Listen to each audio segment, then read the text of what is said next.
Hello. So it's very sunny, and so I'm endeavouring to deal with the light, as it were.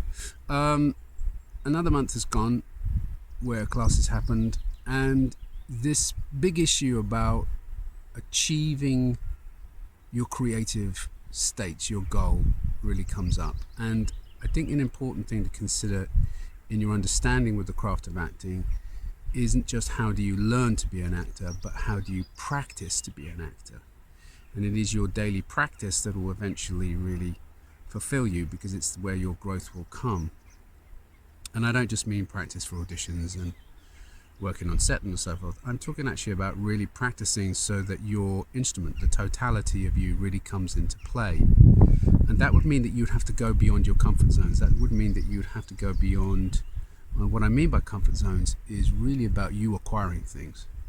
That your comfort zones would be pushed because you would discover things that you've not seen before, ideas that you've not thought before, possibilities and impulses and emotions, things, parts of yourself in the human experience that you would want to explore, and more importantly, in your interactions with others. Acting is a social form. Plays are a social form. They're not just about you, they're about a relationship, they're about characters on journeys, interacting with other characters and so forth. And so think about how you really apply yourself day to day. Really examine and consider how much that you're spending time absorbing things as a consumer, or a person that's really about acquiring things and enjoying things, in comparison to, I'm going to use a big word here, artist. And what I mean by that is, how much are you going to apply a journey that develops your state, your own identity, in such a way that you are really capable of actualizing things in your rehearsals, in your auditions, that you're going beyond the concern about the success, but that actually your practice is about the immediacy of discovery. And that's about improvising to a large degree. You can sit in a chair and you can do technique, you can work out textual analysis, you can get a decent setup or a great setup for your self-tapes, you can get good advice. These are all important practical things. But being practical is not the same as practice. Being practical is an important component of replication of craft, but practice is going beyond the practical and going into the creative. And the creative is discovery. The creative is enlightenment. The creative is inspiration. And for you to find inspiration, you won't find it in a comfortable place, because if it was easy to find inspiration in a comfortable place, it wouldn't be inspiring. It'd just be comforting. So think about how on each day, each action that you take, in what way are you taking it that would inform your practice?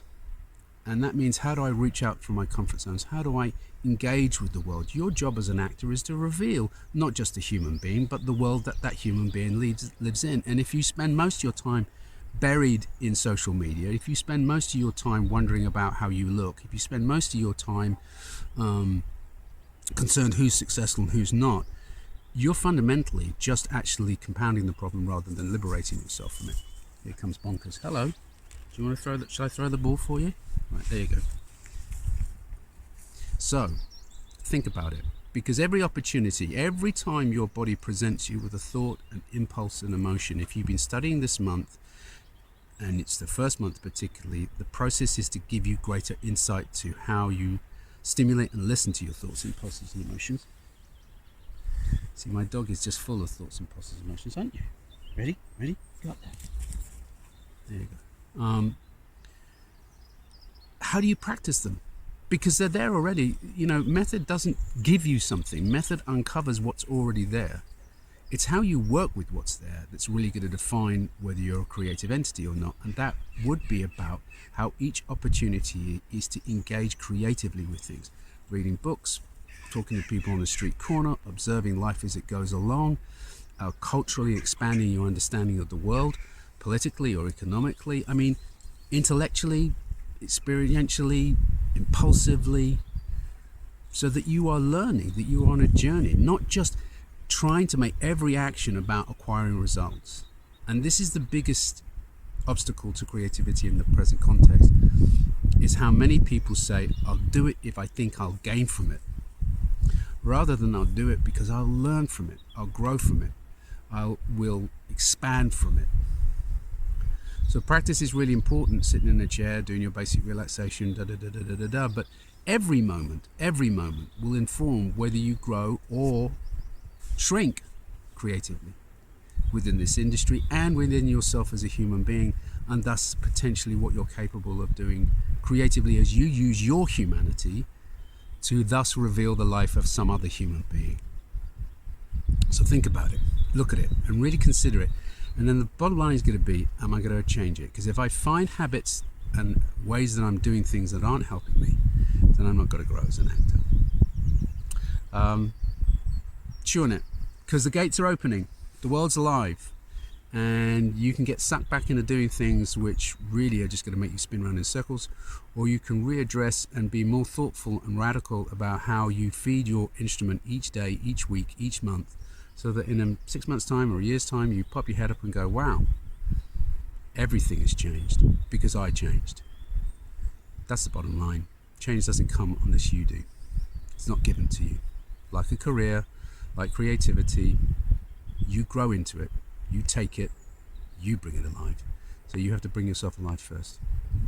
Okay, on this occasionally sunny day, I will speak to you soon. Bye-bye.